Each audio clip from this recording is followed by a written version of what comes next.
Sa ngalan ng Ama at ng Anak at ng Espiritu Santo, Amen. ang pagpapala ng ating Panginoong Heso Kristo, ang pag-ibig ng Diyos Ama, at ang pakikipagkaisa ng Espiritu Santo naway sumainyong lahat. At sumaiyo rin. Mga kapatid, aminin natin ang ating mga kasalanan upang tayo'y maging marapat gumanap sa banal na pagdiriwang. Inaamin ko sa makapangyarihang Diyos at sa inyo mga kapatid na lubha akong nagkasala sa isip, sa salita at sa gawa at sa aking pagkukulang. Kaya isinasamo ko sa mahal na Birheng Maria, sa lahat ng mga anghel at mga banal, at sa inyo mga kapatid na ako'y panalangin sa Panginoong ating Diyos. Kawaan tayo ng makapangyarihang Diyos, patawarin tayo sa ating mga kasalanan at patnubayan tayo sa buhay na walang hanggan. Amen. Panginoon, kaawaan mo kami. Panginoon, kaawaan mo kami. Kristo, kaawaan mo kami. Kristo, kaawaan mo kami. Panginoon, kaawaan mo kami. Panginoon, kaawaan mo kami. Manalangin tayo. Ama naming makapangyarihan, kaming napapasubsob dahil sa aming kahinaan ay makabangon nawa at makapanindigan, pakundangan sa pagpapakasakit ng iyong anak, na kasama mo at ng Espiritu Santo, magpasawalang hanggan. Amen.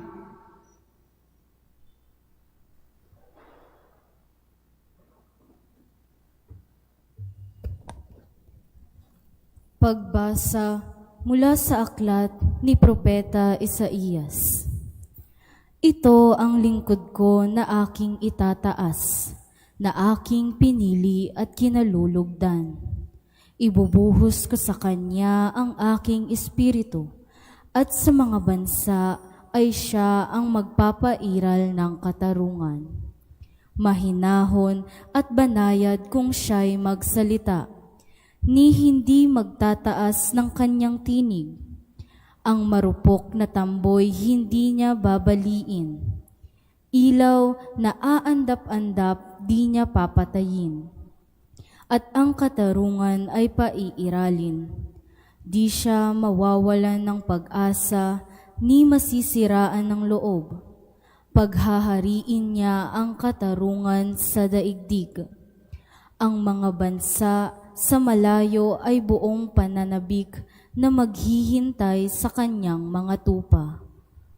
Ang Diyos ang lumikha't nagladlad ng kalangitan, lumikha ng lupa, at nagbigay buhay sa lahat ng bagay dito sa daigdig. At ngayon, ang Panginoong Diyos ay nagsabi sa kanyang lingkod, "Akong Panginoon, tumawag sa iyo, binigyan kita ng kapangyarihan upang pairalin ang katarungan sa daigdig. Sa pamamagitan mo ay gagawa ako ng pakikipagtipan sa lahat ng tao at magdadala ng liwanag sa lahat ng bansa. Ikaw ang magpapadilat sa mga bulag at magpapalaya sa mga bilanggo ng kadiliman." Ang salita ng Diyos. Salamat sa Diyos. Panginooy aking tanglaw, siya'y aking kaligtasan. Panginooy aking tanglaw, siya'y aking kaligtasan. Tanglaw ko'y ang poon, aking kaligtasan, kaya walang takot ako kainuman. Sa mga panganib kanyang iingatan, kaya naman ako'y walang agam-agam. Panginooy aking tanglaw, siya'y aking kaligtasan. Kung ang aking buhay ay pinagtatangkaan, niyong masasama sila'y mabubuwal. Panginooy aking tanglaw, siya'y aking kaligtasan. Kahit salakayin ako ng kaaway, magtitiwala rin ako sa may kapal. Panginooy aking tanglaw, siya'y aking kaligtasan. Ako'y nananalig na bago mamatay, masasaksihan ko ang iyong kabutihan na igagawad mo sa mga hirang. Sa Panginoong Diyos tayo'y magtiwala, ating patatagin ang paniniwala. Tayo ay umasa sa Kanyang kalinga. Panginooy aking tanglaw, siya'y aking kaligtasan. Tatayo na po ang lahat.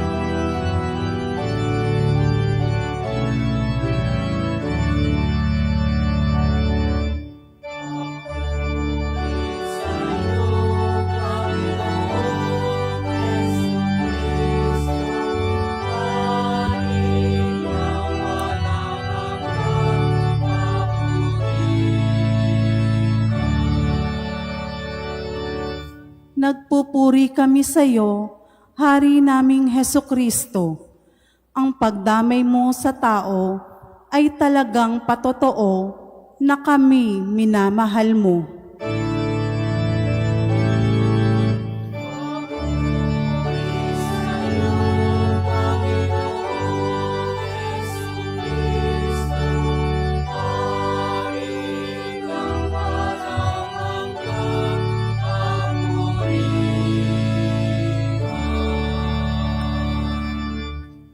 Sumainyo ang Panginoon. At sumaiyo rin.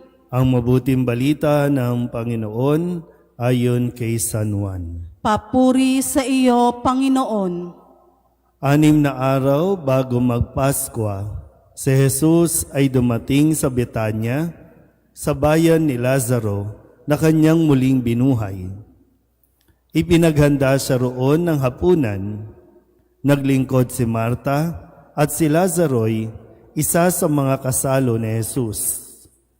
Kumuha si Maria ng mamahaling pabango, 1 libra ng dalisay na nardo at ibinuhos sa mga paa ni Jesus. Pagkatapos, pinunasan ng kanyang buhok at humalimuyak sa buong bahay ang pabango.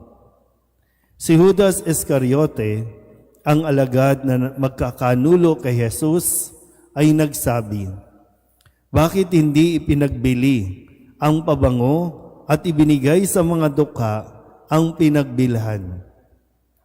Maaaring umabot sa 300 denaryo ang halaga niyan." Hindi dahil sa siya'y may malasakit sa mga dukha, kaya niya sinabi iyon, kundi dahil sa siya'y magnanakaw.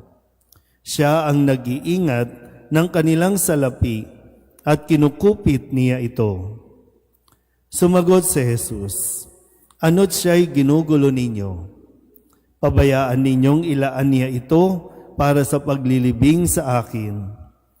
Habang panahoy, kasama ninyo ang mga dukha, ngunit ako'y hindi ninyo kasama sa habang panahon." Nabalitaan ng maraming Hudyo na si Jesus ay nasa Betanya, kaya't pumaroon sila, hindi lamang dahil sa kanya, kundi para makita si Lazaro na kanyang muling binuhay. Kaya't binalak ng mga punong saserdote na ipapatay rin si Lazaro, sapagkat dahil sa kanya'y maraming Hudyo ang umihiwalay na sa kanila at nananalig kay Jesus. Ang mabuting balita ng Panginoon. Pinupuri ka namin, Panginoong Heso Kristo. Ngayon po ay Lunes Santo. Tinatawag nating Semana Santa at ang tawag din natin mga mahal na araw. Mahal, no? Sabihin nyo nga, mahal. So, ikaw ba ay galante o kuripot? Kasi kapag kuripot, laging titingnan yung presyo, di ba, no? Pero kung galante, saka na yung presyo. Maganda ba? Okay ba yung quality? Wag nagustuhan mo, kahit mahal, sige, tuloy.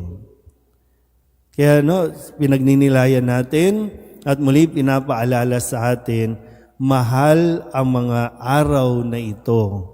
Makikita din natin yan sa ating sa Ebanghelyo. Biruin nyo, gumamit si Maria ng napakamahal na pabango. Kinumpute ni Judas, sabi pwedeng 300 denaryo. Marami yun, malaki yun. Pero mahal na araw dahil walang katumbas na halaga ang ipapakita ni Jesus na pagmamahal sa atin. Sabihin nyo nga sa katabi ninyo, mahal ka ni Jesus. At narinig natin, sabi 6 na araw bago ang Pasko. 6 na araw bago ang Pasko. At anong mangyayari? Pagdating ng Biyernes Santo, mamamatay si Jesus. So, ilang araw na lang, mamamatay na si Jesus. Kung kaya, yung pagkilos ni Maria, dapat nating matutunan yung aral na ibinibigay dito. Kaya nga mahal na araw, kailan mo ibibigay yung mahalaga at mahal sa mga taong mahal mo din. Kaya minsan po, kapag meron tayong mga burol, di ba, no? Napapansin niyo ba? Kapag mayroong mga burol, di ba, parang ang garbo-garbo. Ang dami-daming bulaklak, di ba? Iba't iba pa yan. May mga hugis pa yan. May orchids, at pagkamisan halos araw-araw kailangan palitan hanggat hindi na ililibing kasi ayaw natin nakikita na hindi fresh ang bulaklak. At minsan, pag medyo may kaya, may pa-catering pa yan. Gabi-gabi may catering yan. Although sa probinsya talaga, mayroong nag-aambaga ng magkakapitbahay, may pakain talaga. Pero pag sa atin, big time na yung may catering. Pero kung medyo nasa lower class tayo, araw-araw, mayroong pasopas, may palugaw, may pakain. At yung classic na ginagawa natin, mayroon ding biko, lumpia, minudo, doon sa ibabaw ng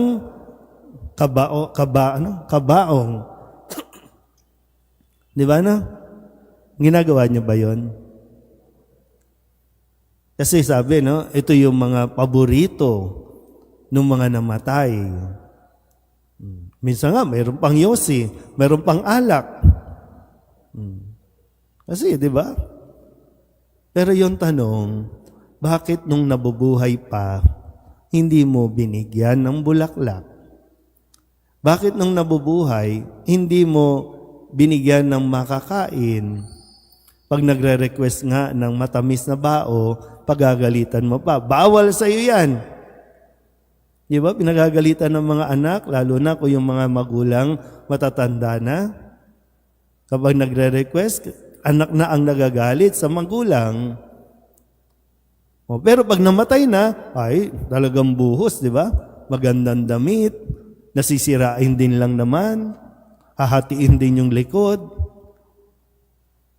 Di ba? Yung katotohanan na si Maria, hindi niya hinayaan, na parang hindi niya tinipid si Jesus. Hindi na pinanghinayangan. Kasi nga, ilang araw na lang naman, di ba? Ilang araw niya na lang makakasama dito sa mundong ito si Jesus, ang kanyang minamahal na kaibigan, ang tumulong sa kanya, ang tumulong sa kanila na muling mabuhay si Lazaro.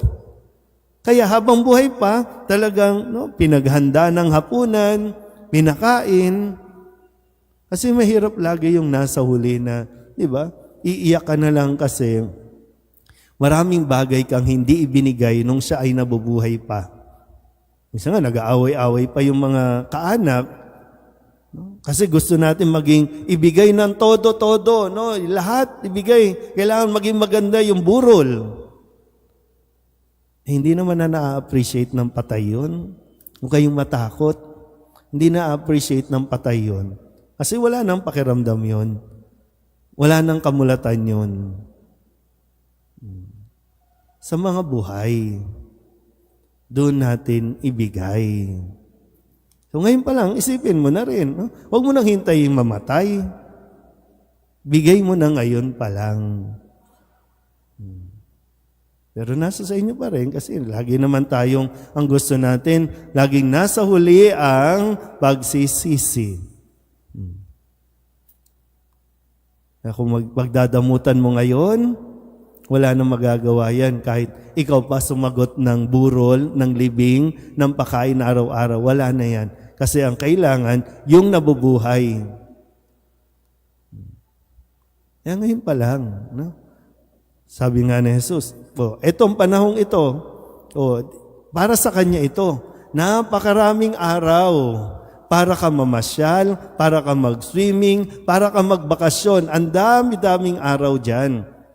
Ito, dito ka muna. Mahal na araw na. Yun nga lang, sa kasawihang palad, marami ang kailangan pa rin pumasok ng trabaho. Kasi hindi pa nagde-declare ng holiday. Kasi isasagad pa. Minsan nga, Biyernes Santo na. Di ba? O kahit half day lang. Di ba? Sinasagad talaga natin. Pero muli sino ang higit na nawawalan? Tayo din. So, kaya sana po, pag-isipan na rin natin, mayroong mga tao sa paligid natin, mga taong kasama mo sa bahay, any moment, anytime, pwedeng mawala yan. Kaya ngayon pa lang, iparamdam na, ibigay na ang mga dapat na ibigay na magpapasaya sa Kanya. Amen?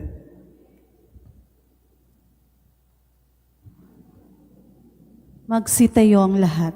Sa kabutihang loob na Jesus, inaanyayahan tayo na lumapit sa Kanya ng buong pagpapakumbaba para sa kapatawaran ng ating mga kasalanan. Nakatitiyak tayo sa Kanyang habag, kaya't idulog natin sa Kanya ang ating mga kahilingan, ang ating itutugon. Mahabaging tagapagligtas, basbasan mo kami. Mahabaging tagapagligtas, basbasan mo kami. Ang mga nagdurusa at nagdadala ng mabibigat na pasanin sa buhay, naway humarap sa mga pagsubok ng may pagtatyaga. Manalangin tayo sa Panginoon. Mahabaging tagapagligtas, basbasan mo kami. Ang mga bilanggo, naway magkaroon ng kaginhawaan ng loob na siyang hatid ng Espiritu. Manalangin tayo sa Panginoon. Mahabaging tagapagligtas, basbasan mo kami. Tayo naway magbigay ng tulong sa mga dukha. Manalangin tayo sa Panginoon. Mahabaging tagapagligtas, basbasan mo kami. Ang mga may sakit, naway makakuha ng tapang at lakas mula sa krus ni Kristo. Manalangin tayo sa Panginoon. Mahabaging tagapagligtas, basbasan mo kami. Ang mga naunang lumisan sa buhay na ito, naway magpahingalay sa kapayapaan ng Diyos. Manalangin tayo sa Panginoon. Mahabaging tagapagligtas, basbasan mo kami. Dulog din natin sa Panginoon ang ating mga personal na kahilingan, mga panalangin para sa ating mga pamilya, kasama din ang mga kahilingan ng mga nanonood sa online. Lahat ng mga misang pasasalamat, special na intensyon, agarang paggaling ng mga may sakit, tang lahat ng mga kaluluwa na inihiling na ipagdasal sa misang ito.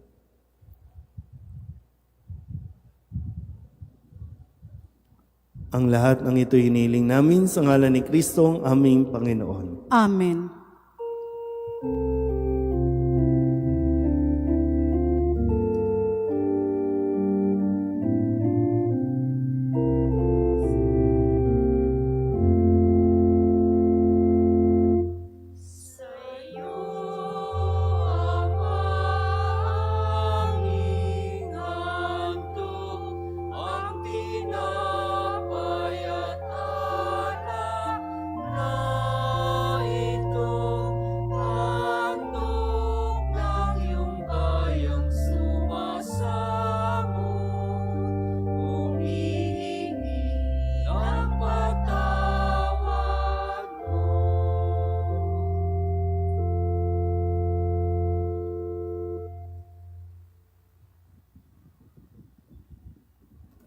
Manalangin kayo mga kapatid upang paghahain natin ay kalugdan ng Diyos Amang makapangyarihan. Tanggapin nawa ng Panginoon itong paghahain sa iyong mga kamay, sa kapurihan niya at karangalan sa ating kapakinabangan at sa buong sambayanang niyang banal. Ama naming lumikha, tunghayan mo ang ginaganap naming paghahain na iyong inilaan upang patawad mo'y maibigay sa amin at pamungahin mo sa amin ang buhay na walang maliw.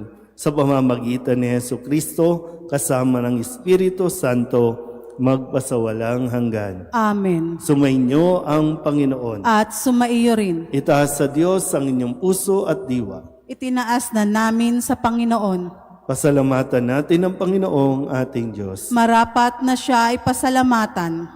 Ama naming makapangyarihan, tunay ngang marapat na ikaw ay aming pasalamatan sa pamamagitan ni Jesucristo na aming Panginoon. Nababanaagan na namin ang pagdiriwang sa kanyang pagpapakasakit at pagkabuhay. Malulupig na ang dating pagsuway sa pag-ako sa kanyang kusang loob na katapatan at magaganap na ang pag-alaala sa aming pag-anib sa iyong tinubos na angkan. Kaya kaysa ng mga anghel na nagsisiawit ng papuri sa iyo, nang walang humpay sa kalangitan, kami nagbubunyi sa iyong kadakilaan.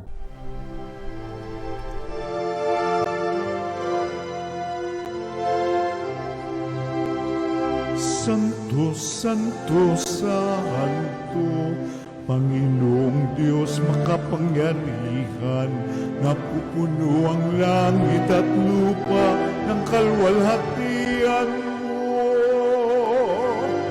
Hosana sa kaitaasan, pinagpalang na paririto sa ngalan ng Panginoon. Hosana sa kaitaasan.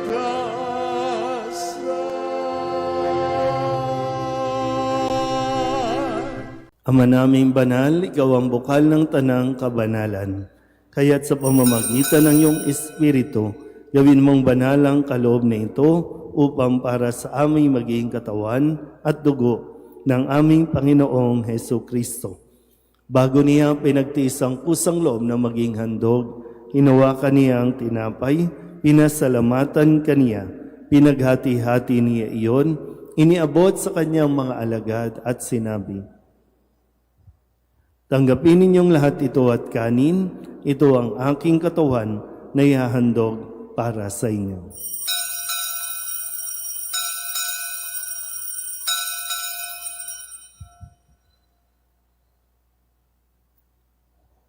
Gayun din naman nang matapos ang hapunan, hinawakan niya ang kalis, muli kaniyang pinasalamatan. Iniabot niya ang kalis sa kanyang mga alagad at sinabi, "Tanggapin ninyong lahat ito at inumin. Ito ang kalis ng aking dugo, ng bago at walang gantipan, ang aking dugo na ibubuhos para sa inyo at para sa lahat, sa ikapagpapatawad ng mga kasalanan. Gawin ninyo ito sa pag-alaala sa akin."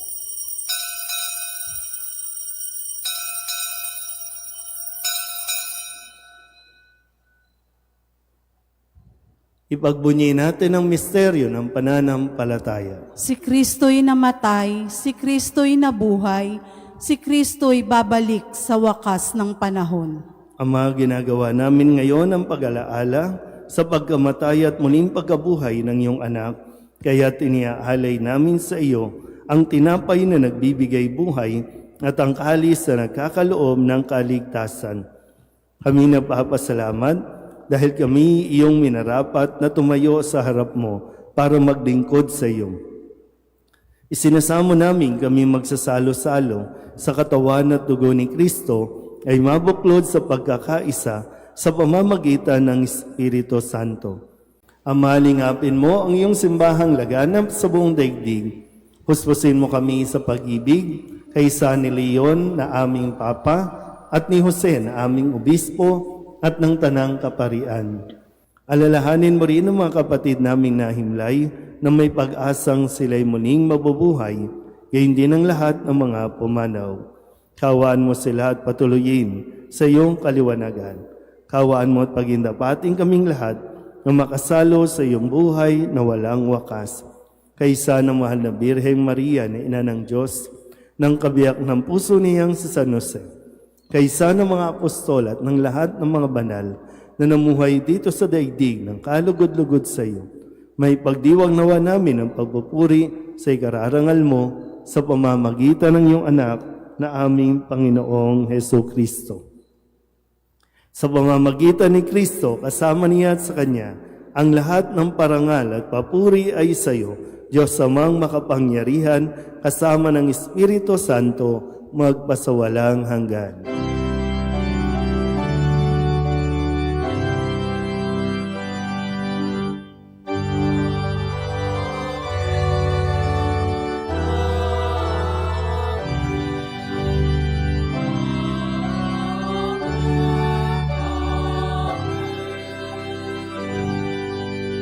Sa tagubili ng mga nakagagaling na utos at turo ni Jesus sa Panginoon natin at Diyos, ipahayag natin ang lakas loob.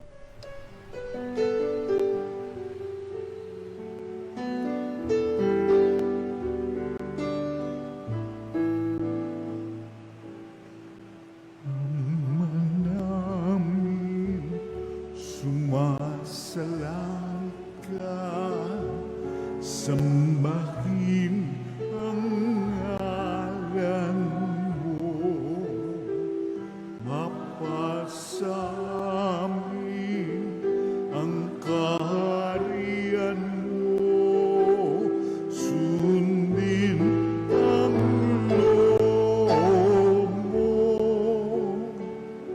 dito sa lupa para nang sa langit. Bigyan mo po kami ngayon ng aming kakanin sa araw-araw at patawarin mo kami sa aming mga sala para ng pagpapatawan namin sa nagkakasala sa amin, at huwag mo kaming ibang dulot sa tukso, at yadya mo kami sa lahat ng masama. Inihiling namin kami iadya sa lahat ng masama, pagkalooban ng kapayapaan araw-araw, iligtas sa kasalanan at ilayo sa lahat ng kapahamakan, samantalang aming pinananabikan ang dakilang araw ng pagpapahayag ng tagapagligtas naming sa Heso Kristo. Sapagkat iyo ang kaharian at ang kapangyarihan at ang kapurihan magpakailanman. Amen. Panginoong Heso Kristo, sinabi mo sa iyong mga apostol, kapayapaan ang iniiwan ko sa inyo, ang aking kapayapaan ang binibigay ko sa inyo. Tunghayan mo ang aming pananampalataya at huwag ang aming mga pagkakasala. Pagkalooban mo kami ng kapayapaan at pagkakaisa ayon sa iyong kalooban, kasama ng Espiritu Santo, magpasawalang hanggan. Amen. Ang kapayapaan ng Panginoon ay laging sumainyo. At sumainyo rin. Magbigayan po tayo ng kapayapaan sa isa't isa.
Ito ang kordero ng Diyos.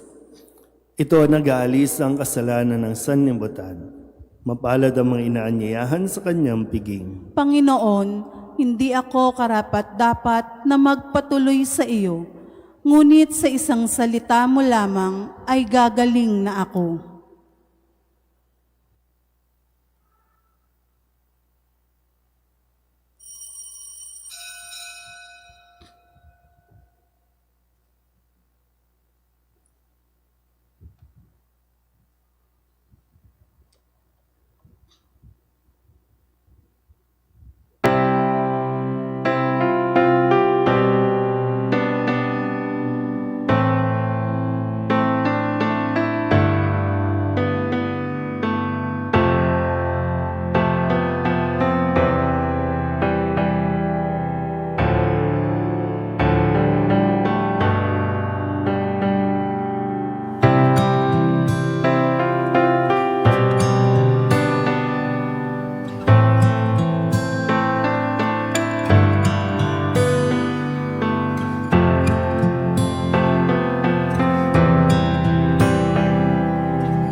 Manalangin tayo.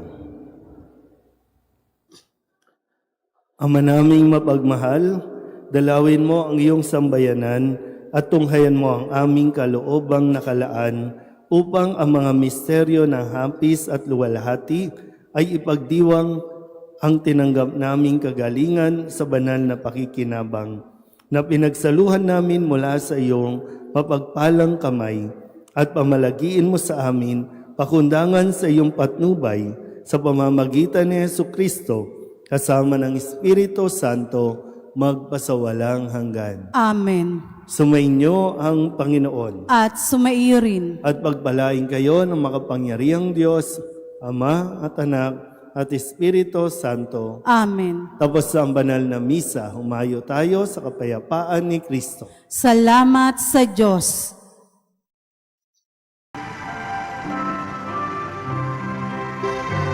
Nuestro Padre Jesus Nazareno, sinasamba ka namin, pinipintungo ka namin, aral mo ang aming buhay at kaligtasan.